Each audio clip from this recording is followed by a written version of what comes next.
శ్రీ వెంకటేశ్వర స్వామిని దర్శించుకోవాలనే అపార భక్తితో మెట్ల మార్గంలో ప్రయాణం ప్రారంభిస్తాం.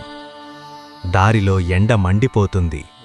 అప్పుడప్పుడు భయంకరమైన వర్షం పడుతుంది. కాళ్లకు విపరీతమైన నొప్పి, కాని భక్తి మాత్రం ఒక్క క్షణం కూడా తగ్గదు. ఎంత నొప్పి వచ్చినా, ఎన్ని కష్టాలు ఎదురైనా అన్నీ ఒక్కసారిగా మర్చిపోతాం.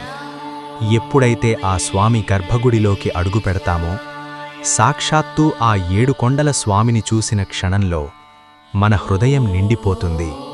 మన నొప్పులన్నీ కరిగిపోతాయి. అప్పుడే మన నోటి వెంట తెలియకుండానే ఆ ఒక్క మాట, ఏడుకుండలవాడ వెంకటరమణ గోవిందా గోవిందా, ఏడుకుండలవాడ వెంకటరమణ గోవిందా గోవిందా. ఎంత చూసినా తనివి తీరని ఆ స్వామిని మళ్ళీ మళ్ళీ ఇంకా ఇంకా చూడాలనే తపన కలుగుతుంది. అంతటి ప్రశాంతత, అంతటి పవిత్రత కలిగిన తిరుమల లాంటి పుణ్యక్షేత్రానికి రావడం మన జన్మ ధన్యమైనట్లే.